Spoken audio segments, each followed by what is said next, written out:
Hello friends, नमस्कार। My name is Pawan Kumar and आप देख रहे हैं ऑनलाइन स्टडी लवर्स की पाठशाला यूट्यूब चैनल। दोस्तों, UP TET PGT model paper number 4 में आपका स्वागत है।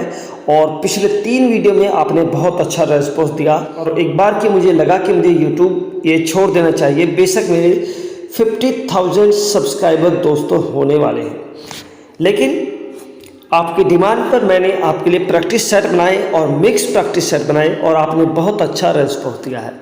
तो आई होप कि आप अपने इस रेस्पॉन्स को जारी रखेंगे और इस वीडियो को ज़्यादा से ज़्यादा दोस्तों के साथ में शेयर जरूर करेंगे। Let's start today's video and very first question is kill Claudio who made this demand in which play of Shakespeare.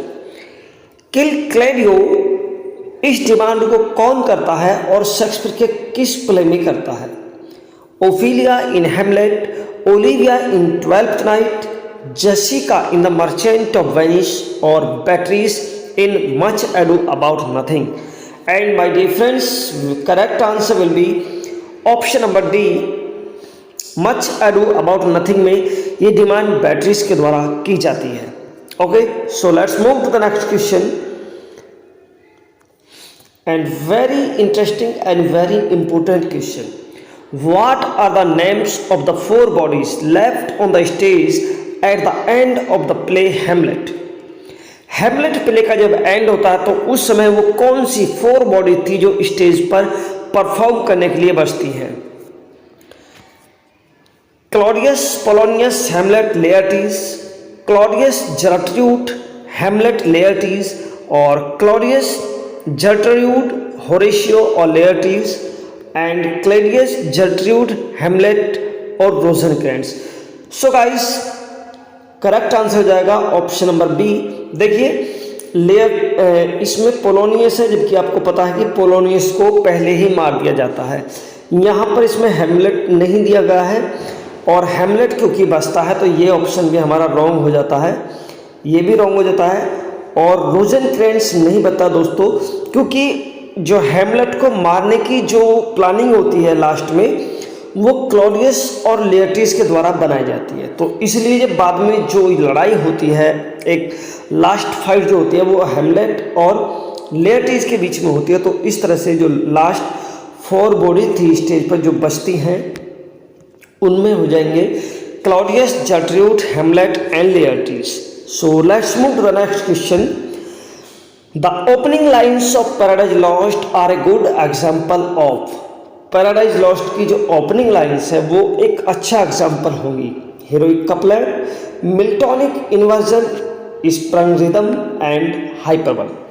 So guys, correct answer will be option number 1, heroic couplet।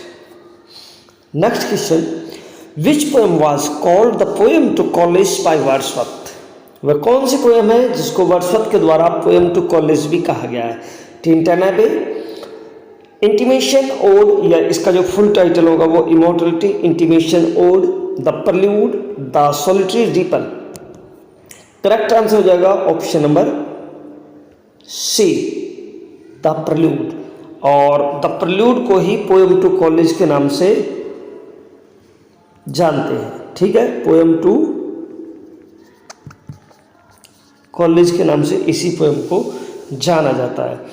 Next question होगा question number 5, synonyms of renounce. Renounce का synonyms आपको बताना है। Embrace, ignore, overlook और एब्जर्व।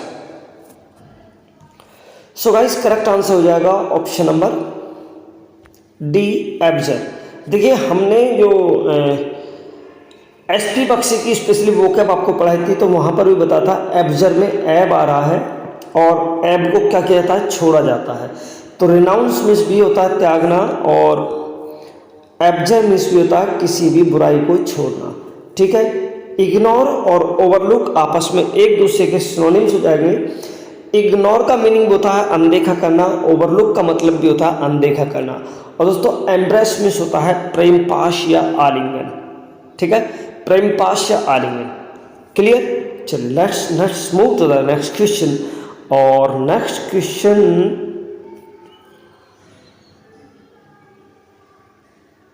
Yes.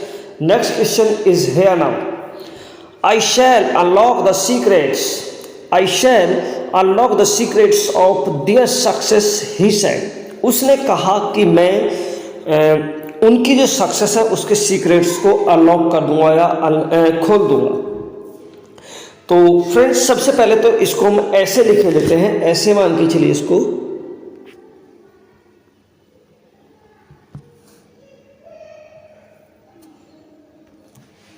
देखिए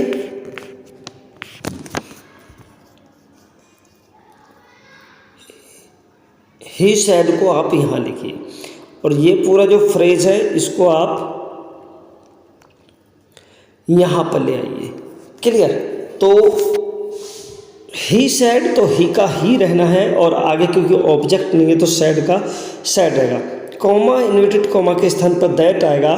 अब क्योंकि आई first person है और फर्स्ट पर्सन को हम चेंज करते हैं सब्जेक्ट के अनुसार। इसको आप यदि आपको नहीं पता है तो इस फॉर्मूले के अनुसार भी समझ सकते हैं। 1 2 3 एस ओ एल, यानी फर्स्ट पर्सन यदि रिपोर्टेड स्पीच में होता है तो उसको रिपोर्टिंग वर्ब के सब्जेक्ट के अनुसार बदला जाता है। यदि सेकंड पर्सन रिपोर्टेड स्पीच में होता है तो उसको रिपोर्टिंग वर्ब के ऑब्जेक्ट के अनुसार बदला जाता है। और थर्ड पर्सन एन मतलब नो चेंज। तो यहाँ पर आई है, आई को हम ही के अनुसार कन्वर्ट कर देंगे तो ही हो जाएगा, लेकिन ही के साथ में शैल नहीं होगा। सबसे पहली बात यहाँ पर सैड है तो ये पास्ट में होना चाहिए, तो इसलिए ये ऑप्शन नहीं होगा। He said that he would unlock the secrets of their success. He said that I को ही में कन्वर्ट किया ही, और ही के साथ में हम विल का प्रयोग करेंगे तो विल का हो जाएगा वुड। अनलॉक का अनलॉक रहेगा, सीक्रेट्स भी सीक्रेट्स रहेगा, और दियर थर्ड पर्सन है तो थर्ड में कोई चेंज नहीं होगा। तो ये ऑप्शन आपका सही हो जाएगा, option number 2। Next question, Rohan will not come if it dash dash dash. यहाँ पर फिल इन द ब्लैंक्स को आपको भरना है। रेन्ड, रेन्स, विल रेन और would rain. So guys correct answer हो जाएगा option number 2। Rohan will not come, Rohan नहीं आएगा यदि बरसात होगी। ठीक है, अब इसको आप इस तरह से समझ सकते हैं, इफ़ प्लस प्रेजेंट इंडेफिनिट और कॉमा लगाएंगे सिंपल फ्यूचर आ जाएगा।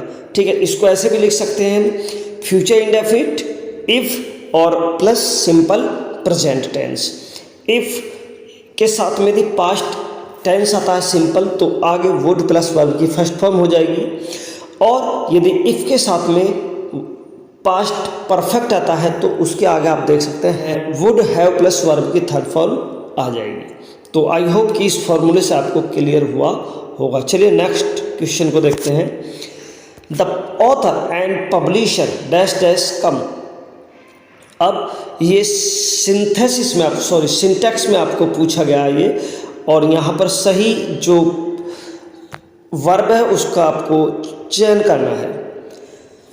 डियर फ्रेंड्स, जब भी एंड के द्वारा कोई दो नाउन जुड़े हुए हों और दोनों नाउन के पहले यदि आर्टिकल है, यदि दो नाउन एंड से जुड़े हैं और दोनों नाउन के पहले आर्टिकल है तो वो प्लूरल होता है।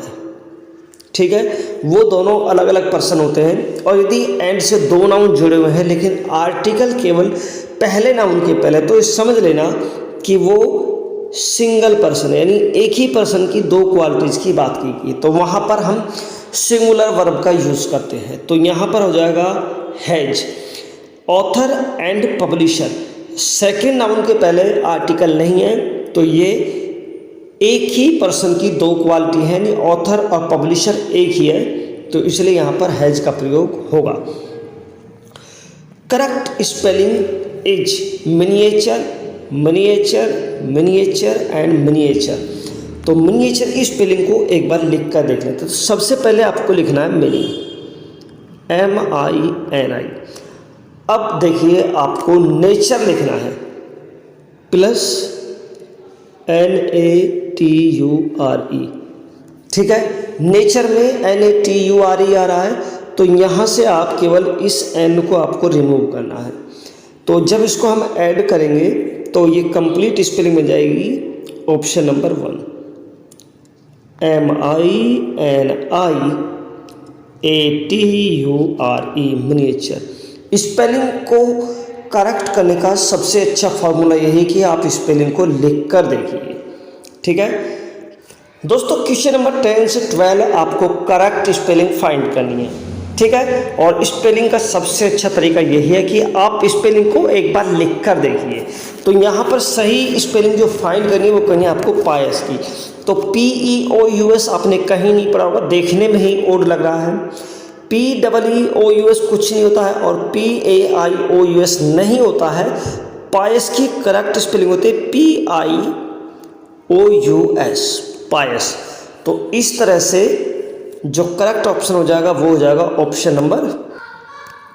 नंबर बी से हो जाएगा पायस। और पायस जो होता है, पायस का मीन्स होता है दोस्तों पवित्र या धार्मिक।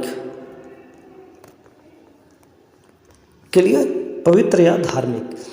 नेक्स्ट क्वेश्चन होगा पेनिट्रेबल। ठीक है, पेनिट्रेबल और पेनिट्रेबल। तो पेन को लिख लीजिए एक बार, PENETRABLE।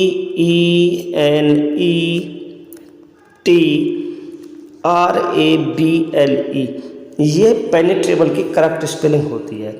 अब इससे आपको सही स्पेलिंग को मैच करके देख लीजिए। तो PENETRABLE, तो पहली ही स्पेलिंग करेक्ट हो जाएगी पेनिट्रेबल। क्लियर। और दोस्तों पेनिट्रेबल का मीनिंग होता है छेदनीय। क्या होता है? छेदनीय, या कह सकते हैं भेदनीय। चलिए देखिए, पेनिट्रेबल का सही जो प्रोनाउंसिएशन होगा ये होगा, और इसका जो मीनिंग होता है allowing things to pass through, यानी अपने अंदर से चीज़ों को गुजरने के लिए अलाउ करना। दिस इज, तो जो हमने बताया था हिंदी में छेदनीय या भेदनीय। क्लियर। नेक्स्ट क्वेश्चन देखेंगे, क्वेश्चन नंबर 12। बहुत ही इंपॉर्टेंट स्पेलिंग है और ये कहें कि एग्जाम बनाने वालों का सबसे फेवरेट क्वेश्चन। सिगरेट, CIGRETTE और CIGARETTAE और CIGARETTE। तो करेक्ट स्पेलिंग दोस्तों एक बार लिख कर देख सकते हैं। देखिए सिगार लिखना है आपको, CIGAR। तो सिगार देखिए इसमें नहीं है और इसमें भी सिगार नहीं है। अब सिगार आपको इसमें नज़र आ रहा है और इसमें नज़र आ रहा है, तो R है सिगार, E भी आना है और डबल T भी आना है और उसके बाद में E आना है। तो यहाँ पर देखिए जब E है तो A नहीं आता है बाद में, तो ये स्पेलिंग गलत हो जाएगी और स्पेलिंग हो जाएगी करेक्ट, CIGRETTE, सिगरेट। देखिए सिगरेट का प्रोनाउंसिएशन आप इसको ऐसे भी कर सकते हैं सिगरेट, और इसको ऐसे भी आप कर सकते हैं सिगरेट, फिर बाद में किया जाता है। नेक्स्ट क्वेश्चन होगा दोस्तों, why was Wordsworth accuse of being lost leader. Wordsworth को लॉस्ट लीडर क्यों कहा गया था? Because he accepted the post poet laureateship, because he started refuting the established poetic traditional language, because he gave up the cause of supporting the French Revolution, and all are the above. So guys, अगर आपको देखने में एक बार लगता है तो सारे सही होते हैं, क्योंकि वर्ड्सवर्थ ने जो एक ट्रेडिशनल लैंग्वेज थी पोइट्री की उसका खंडन किया था, और उन्होंने जो है जो फ्रेंच रिवॉल्यूशन थी उसको भी सपोर्ट नहीं किया था, और उन्होंने पोइट laureateship भी एक्सेप्ट की थी। तो देखने में लगता है कि चारों ऑप्शन अच्छे हैं, लेकिन फ्रेंड्स क्योंकि उन्होंने पोइट laureateship को एक्सेप्ट कर लिया था इसलिए उनको जो है लॉस्ट लीडर कहा गया था। और ये किसके द्वारा कहा गया था? रॉबर्ट ब्राउनिंग के द्वारा कहा गया था दोस्तों, रॉबर्ट ब्राउनिंग के द्वारा कहा गया था। ठीक, उनका एक वर्क था लॉस्ट लीडर, उसी में कहा गया था कि वो अपने मार्ग से भटक गए हैं, उन्होंने पोइट laureateship को जो है एक्सेप्ट कर लिया था। तो एक क्वेश्चन आपके लिए कि after whom Wordsworth accepted poet laureate, कि किसके बाद में वर्ड्सवर्थ ने पोइट लाउरेटशिप को एक्सेप्ट किया था, और उनका टाइम था दोस्तों 1843 से और 1850 तक। ये भी क्वेश्चन बन सकता है। 1850 में उनकी डेथ हुई थी, यानी 1843 में वो पोइट लाउरेट बने थे और अपनी डेथ के टाइम तक। और इस विषय में एक बात मैं आपको और बता दूं कि वो केवल और केवल ऑफिशियली रूप से ही पोइट लाउरेट बने थे और किसी काम के पर्पज से नहीं बने थे, क्योंकि उस समय उनकी एज जो है बहुत ज़्यादा थी। चलिए नेक्स्ट क्वेश्चन देखेंगे। Who wrote Shakespeare's criticism and essay in synthesis? R.W. Desai, K.G. Pandit, C. Narayana Menon और Najum Al Hasan. So guys correct answer हो जाएगा option number 3, C. Narayana Menon. Next question होगा much ado about nothing, twelfth night, the merchant of Venice और as you like it are the weaker comedy, the boring comedy, the serious comedies और the mature comedies. So guys correct answer हो जाएगा mature comedies. इनको हम romantic comedy के भी कहते हैं और इनको जो है हम मैच्योर कॉमेडी भी कहते हैं। अब विलियम शेक्सपियर की दोस्तों जो 4 ग्रेट ट्रेजेडीज हैं उनमें Hamlet, Othello, King लियर and Macbeth, ये इनकी 4 ग्रेट ट्रेजेडी हैंगी। देखिए होकम, इनको आप होकम के द्वारा याद कर सकते हैं। होकम से हैमलेट, ओथेलो, किंग लियर और Macbeth. Clear? Next question, which of the following critics considers a poet as a man speaking to man? वो कौन सा पोइट है, कौन सा क्रिटिक्स है जो कंसीडर करता है कि जो पोइट्स है वो एक मैन है और मैन से मैन की बात है, स्पीकिंग कन्वर्सेशन है? William Wordsworth, sir Philip Sidney, T.S. Eliot, Matthew Arnold. So guys correct answer हो जाएगा option number 1, William Wordsworth. Which Hindi movie is based on Hamlet? Hamlet यानी जैसा कि ग्रेट ट्रेजेडी बताया है और चारों ग्रेट ट्रेजेडी के ऊपर हैमलेट की एक एक मूवी बनी हुई है, तो उनमें हैमलेट पे जो बेस मूवी होगी दोस्तों वो होगी हैदर। क्या होगी? हैदर। मकबूल जो मूवी है वो मैकबेथ के ऊपर बनी हुई है और ओमकारा मूवी ओथेलो है उसके ऊपर बनी हुई है। और नेक्स्ट क्वेश्चन होगा bucolic refers to? Bucolic refers करता है the poets who wrote in praise of wine, the poets who wrote pastoral poetry, the poets who wrote imitated Pope, the poets who imitated Wordsworth. Your answer will be option number 2, the poets who wrote pastoral poetry. Next question होगा what is euphony? euphony क्या है? तो pleasant sound, serious sound, bitter sound और mix sound. So guys euphony meaning होता है pleasant sound और bitter sound होता है कैकोफेनी, यानी ये इसका अपोजिट हो जाएगा। देखिए an example of euphony is end of the Shakespeare's famous sonnet 18। Shakespeare की फेमस सोनेट 18 के लास्ट में एक एग्जाम्पल दिया गया है विच गो, जो इस प्रकार से so long as man can breathe, so long as man can breathe और eyes can see, so long life this and this gives life दी।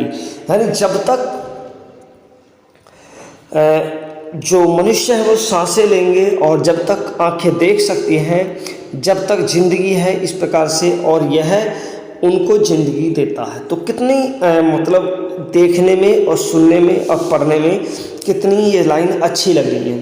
तो इसके विषय में कुछ एडिशनल जो वर्ड्स होंगे, ये यूफेनी जो है एक ग्रीक वर्ड से आया है और इसका मीनिंग होता है गुड साउंड। नेक्स्ट क्वेश्चन होगा Dogberry and Verges two foolish officers appear in. जो डॉगबेरी और वर्जेस 2 फुलिश ऑफिसर होंगे तो वो अपीयर होते हैं विलियम शेक्सपियर के मच एडू अबाउट नथिंग में। नेक्स्ट क्वेश्चन होगा find out the correctly punctuated version.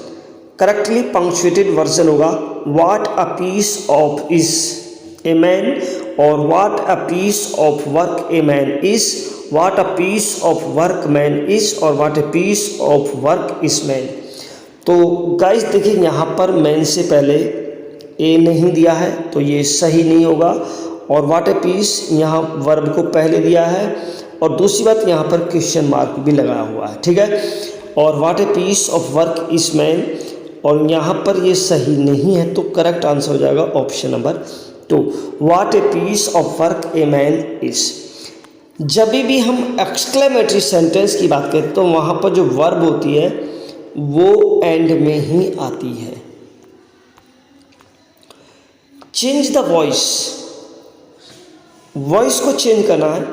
Your sweet song charmed everyone, your sweet song charmed everyone, everyone was charmed with your sweet song, everyone charmed by your sweet song, everyone was charmed by your sweet song और everyone is charmed by your sweet song। So guys यदि हम correct answer की बात करेंगे तो charmed एक ऐसी verb है जिसके साथ में पैसिव वॉइस में बाई प्रीपोजिशन नहीं लगता है। अब बाई नहीं लगता तो यहाँ पर बाई दिया है, यहाँ पर बाई दिया है, यहाँ पर बाई दिया है, तीनों गलत हो जाते हैं। करेक्ट आंसर हो जाएगा विद। चार्म के साथ में विद प्रीपोजिशन लगता है और एवरीवन का प्रयोग सिंगुलर नाउन की तरह होता है। Everyone was charm with your sweet song. यहाँ पर भी आप देख सकते हैं छोटा सा explanation, please, charm, disgusted, quarrelled, satisfied, displease, dissatisfied. कुछ वर्ब होते हैं जिनके साथ में पैसिव वॉइस बनाते समय बाई के स्थान पर विद प्रीपोजिशन का प्रयोग हम करते हैं।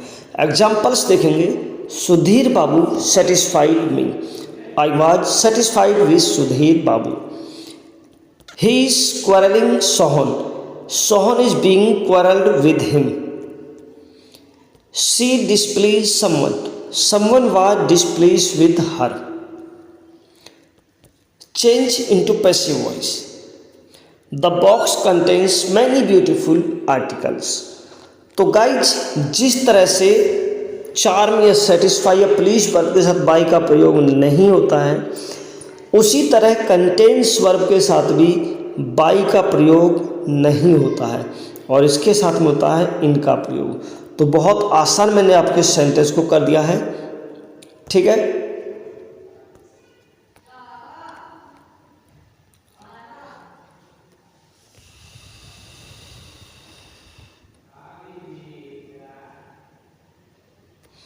इसको मुझे छोटा करना पड़ रहा है, डबल पेज पर आ रहा है।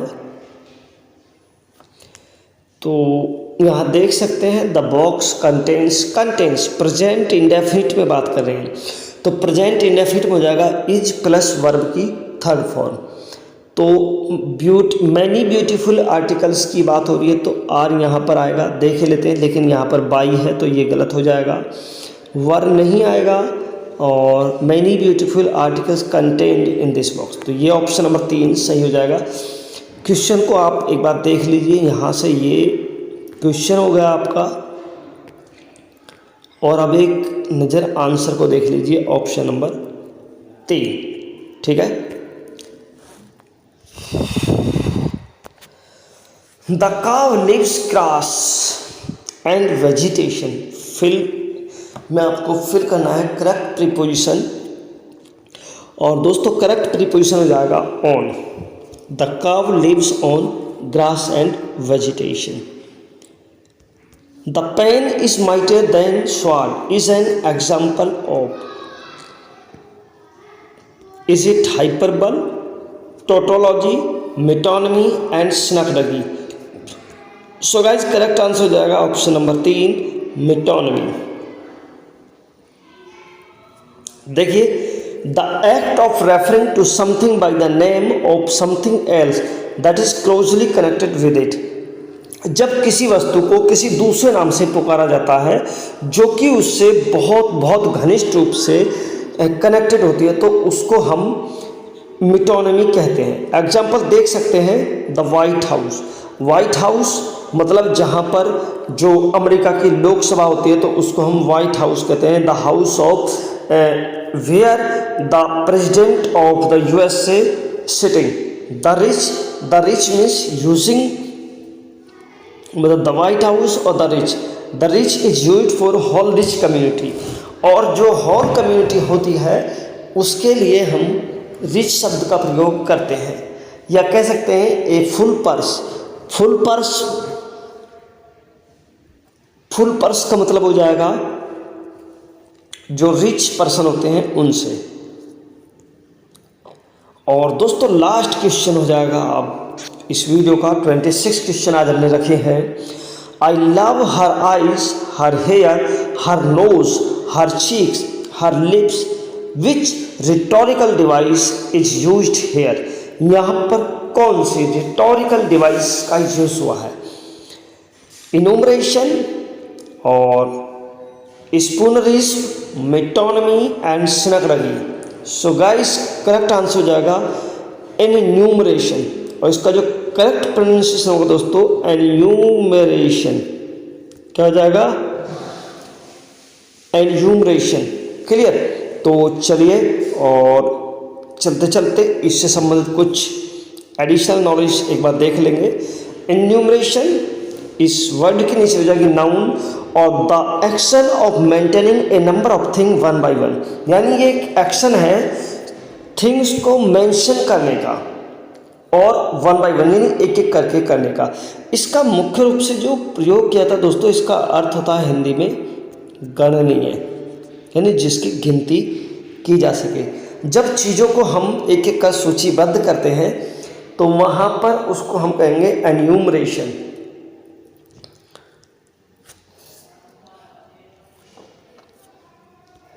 The action of mentioning a number of things one by one, the complete enumeration of all possible genetic state। जो भी all possible state होते हैं, genetic states होते हैं, उनको काउंट करने का। क्लियर? तो enumeration is a rhetorical device that occurs when a writer chooses to list out items, events, ideas or other parts of a story setting।